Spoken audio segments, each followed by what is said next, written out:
malta, sejam bem-vindos de volta ao canal. O meu nome é Moisés e antes de começar o tema do vídeo de hoje, queria-vos pedir desculpa por não ter postado nada nas últimas 2 semanas, mas realmente apanhei aqui uma altura entre as mudanças e um pico de trabalho que não me permitiram realmente gravar qualquer tipo de vídeo, nem ter basicamente qualquer tipo de tempo livre para fazer seja o que for. Portanto, peço-vos desculpa, mas hoje vos trago a última parte dos 6 passos para terem a vossa remodelação de sonho. E este passo, para mim, é um dos mais importantes e é fundamental, porque é como é que vocês vão fazer a vossa estimativa orçamental ou a vossa perspectiva de quanto é que vão gastar no vosso projeto.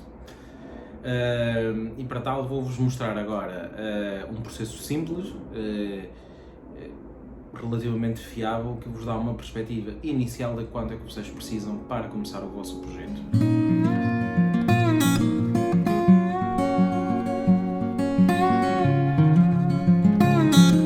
Bora lá. A primeira coisa que precisam para criarem esta estimativa inicial é o vosso computador e um ficheiro Excel. Abram o Excel e nele vamos criar 2 soluções alternativas para esta estimativa orçamental. A primeira irá se basear em criarem a lista por tópicos ou por especialidades, ou seja, especialidade de arquitetura, de águas, de esgoto, de parte elétrica, ventilação, carpintarias e por aí fora. E a outra vertente, ou a outra opção, que eu acho que é mais intuitiva e mais simples para alguém que não é da área, é criarem a vossa estimativa por compartimento ou por zona de trabalho, ou seja, sala, quarto, casa de banho, cozinha, lavandaria e por aí fora. Por isso, deixem-me abrir o ficheiro Excel e já vos mostro como é que vão compilar esta informação e como é que vão chegar à vossa estimativa final. Bora lá, malta. Pronto, como podem ver aqui no ficheiro Excel, eu tenho já criado a estrutura das 2 opções. A opção A, em que eu divido o mapa de trabalhos por especialidade, neste caso arquitetura, águas, esgoto, eletricidade e ventilação, e a opção B, em que eu divido o mapa de trabalhos e quantidades por compartimento, em que divido isto por sala, quartos, casas de banho e por aí fora. Eu gosto sempre de começar ambas opções por um capítulo de notas gerais em que eu coloco algumas considerações importantes para que o empreiteiro possa dar uma proposta mais fiável. Neste caso, eu indiquei que serei eu a fornecer os caixilhos ou janelas e os eletrodomésticos, ou seja, eles não vão estar abrangidos pela empreitada. Nestas notas também convém colocarem em que andar é que ele se localiza, se há possibilidade de colocar um contentor de resíduos, porque estes fatores realmente influenciam muito o valor da proposta final, uma vez que eles podem perder muito ou pouco tempo consoante o andar a carregar e a descarregar material e a entulho. E o facto de termos um contentor de resíduos na rua também ajuda a este processo, e devem indicar se há possibilidade para o colocar e quem é que acarreta com os custos, se são vocês que irão pagar o licenciamento ou se deverá estar incluído no valor da proposta. Depois temos aqui nos capítulos de arquitetura, eu costumo dividir isto por carpintarias, por revestimentos de parede, revestimentos de tetos, portas, e em cada uma destas divido, no caso, por exemplo, dos revestimentos, por tipo de revestimento de pavimento, ou seja, flutuante, cerâmicos, no caso das paredes, por pintura, por cerâmica, coloco artigos para reparação pontual das paredes, costumo pôr também artigos gerais de tapamento e abertura de roços, colocar um artigo de demolição geral, no caso das paredes, colocar e quantificar especificamente os metros quadrados de paredes que eu quero que sejam demolidas e de metros quadrados de paredes que eu quero que sejam construídas. No caso de águas, esgotos e parte elétrica e ventilação, costumo dividir dentro de cada especialidade o número de pontos que eu quero por compartimento, ou seja, no caso das casas de banho, quero um ponto de água para o lavatório, um ponto de água para o chuveiro, um ponto de água para a sanita e bidé, se for o caso. No caso da cozinha, a mesma coisa, ou seja, um ponto de água para a máquina de lavar louça, de lavar roupa, para a pia, para o termoacumulador e por aí fora. Ou seja, nesta especialidade também convém complementar com quais os equipamentos que irão precisar de água quente. Isto é de fácil consulta na ficha do equipamento que forem comprar. No caso da parte elétrica é a mesma coisa, ou seja, eu divido o mapa por compartimento e no caso, por exemplo, dos quartos é uma tomada para cada mesa de cabeceira, um interruptor que irá ficar associado para ligar e desligar a luz desde a cama, um interruptor geral para ligar e desligar a luz quando se entra no quarto, que está ligado a estes dois que ficam nas mesas de cabeceira, tomadas de rede e televisão e energia para a televisão e para os computadores que ficarem no quarto, se for o caso. E no caso da ventilação, costumo sempre quantificar a exaustão da cozinha. No caso de algumas máquinas de lavar e secar roupa, algumas precisam. E a ventilação das casas de banho, os chamados Ventax.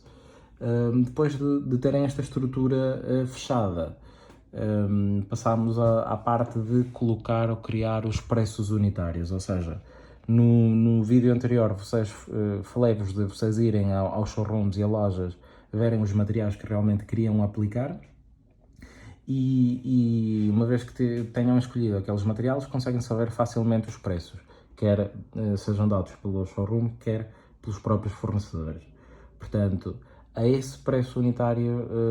que receberam, devem acrescentar sempre o custo de outros preços unitários de materiais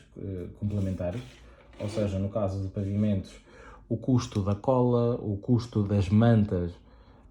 ou de cortiça ou de PVC, no caso dos flutuantes, e acrescerem sempre um capa para a mão de obra. Este capa, dependendo dos trabalhos, pode oscilar entre os 15% e os 30%. Há efetivamente trabalhos que têm uma grande componente de mão de obra, portanto, ela vai se ver refletida no preço unitário final. E depois simplesmente é multiplicar a quantidade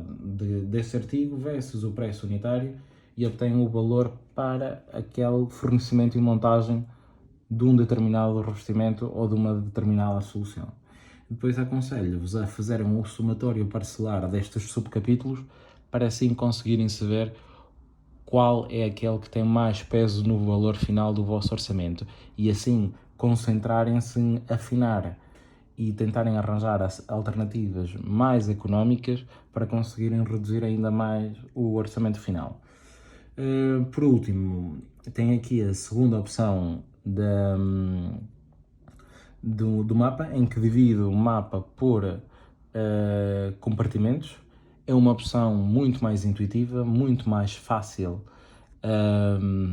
numa abordagem um bocado mais fácil para aquelas pessoas que realmente não estão habituadas ao mundo das obras, em que assim conseguem imaginar e detalhar e listar o tipo de trabalhos e a quantidade de trabalhos que precisam por compartimento, ou seja, entram dentro do quarto e vão analisando as coisas por partes, ou seja, o que é que eu vou fazer neste pavimento, quantificar esse pavimento, o que é que eu vou fazer nas paredes, quantas tomadas e quantos interruptores quero nesta divisão, vou precisar um armário, não vou, as dimensões daquele armário, quantos pontos de luz é que eu quero no teto, quero o teto falso ou quero só o existente pintado. Portanto, é uma abordagem muito mais amigável para aquela pessoa que não está dentro das obras, mas que funciona de forma análoga à opção A. Portanto, é uma questão de tentarem as duas abordagens e ver aquela que vos transmite mais confiança e aquela que é mais intuitiva para vós. Digam-me nos comentários se querem que eu partilhe este ficheiro Excel, que já vos pode servir como uma base para depois adaptarem a cada um dos vossos projetos. Pronto, malta, espero que tenham gostado, espero realmente que apliquem estas dicas e estes conselhos, porque realmente é com esta estimativa final e com esta estimativa orçamental que vocês vão conseguir decidir se realmente têm possibilidades ou não de executar o vosso projeto. Obviamente, não se esqueçam de que esta estimativa vai sofrer alterações, todos os projetos têm surpresas, portanto, do valor final que vocês calcularem, considerem sempre 10 ou 15% a mais só para imprevistos e para alterações que surgem sempre a meio do campeonato. Nunca vão conseguir nenhum projeto, mesmo que contratem a um arquiteto ou a um engenheiro, nunca vão conseguir ter um projeto completamente blindado contra surpresas. Vão ter sempre de fazer cedências em função daquilo que tinham previsto, daquilo que encontram no local, das limitações que encontram, das dificuldades que o vosso empreiteiro vos coloca ou que tem, porque não há o empreiteiro perfeito, não há o projeto perfeito, portanto, entrem sempre de espírito aberto, de que vão ter surpresas, de que vão ter de ter resiliência para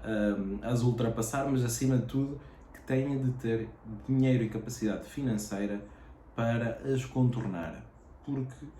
essas surpresas são sempre acomodadas pelo dono de obra ou pelo cliente. Tirem da vossa cabeça que o empreiteiro vai acarretar com todos os custos e mais alguns e que o ónus fica do lado dele. Não, malta, é mentira. O ónus fica sempre do lado do cliente, portanto, é bom que já vão com esse espírito para não comprarem guerras, para não comprarem desgostos, para não irem iludidos no início do projeto. Portanto, quando chegarem ao vosso valor final, têm de terem atenção, guardarem sempre 10 a 15% a mais deste valor, terem em conta que a inflação em Portugal neste momento está a atingir valores inacreditáveis, que o valor do aço e do ferro está a atingir valores nunca antes vistos, portanto, muitas vezes há uma dificuldade acrescida ainda, tendo em conta o panorama atual, em que o vosso empreiteiro não vos vai conseguir garantir o valor quer do ferro, quer do aço, de uma semana para a outra. Portanto, é muito importante não adiarem os vossos projetos, fecharem os valores quanto antes, porque se pedirem uma cotação uma semana e fecharem com essa pessoa 2 ou 3 semanas depois, a probabilidade é dessa pessoa não vos conseguir manter o vosso orçamento inicial. Portanto, façam bem as contas, verifiquem com vários fornecedores os valores que estão a considerar nos mapas, recalculem, verifiquem realmente que não vos está a escapar nada em cada uma das rúbricas ou dos compartimentos consoante as duas opções que vos apresentei há bocado, para terem o mapa o mais fiável, o mais certinho possível. E é esta estimativa ou esta estrutura que vocês criaram comigo, que podem depois utilizar para, obviamente, limpando os valores que vocês estimaram em cada uma das rúbricas, mas mantendo a estrutura, que podem utilizar para consultar os subempreiteiros, ou os empreiteiros neste caso. Ou seja, pegam nestes ficheiros em branco, mantendo a estrutura, as quantidades e as unidades, e mandam para vários empreiteiros, seja o Leroy Merlin, seja o empreiteiro que o vosso colega de trabalho vos recomendou, seja o eletricista e o canalizador que já conhecem de longa data, ou seja, esta base tem de ser transversal a todas as propostas que vocês forem recebendo, porque caso contrário não vão ter um ponto de comparação se este ou o outro é mais caro ou mais barato. Portanto, estabilizem esta estrutura, tenham este valor calculado, estimado por vós, mas depois a confirmação final e com aquela que vocês vão avançar é com a proposta que receberem destes empreiteiros ou subempreiteiros. Portanto, é muito importante que esta base seja comum e que não acrescentem ou tirem ou não deixem de ser influenciados por um ou por outros. Se algum deles realmente vos acrescentar ou vos retirar alguma rúbrica, garantam que depois esse acrescento ou essa subtração é feita nos outros concorrentes, de modo a que no fim possam comparar realmente todas as propostas em pé de igualdade. Por isso, penso que é tudo por hoje, espero que tenham gostado, que partilhem, que metam gosto, que deixem os comentários. Por favor, malta, ajudem a que este canal seja realmente um canal de sucesso e para isso preciso de todos os vossos contributos. Espero que gostem e espero que tenham gostado e vemo-nos no vídeo da próxima semana.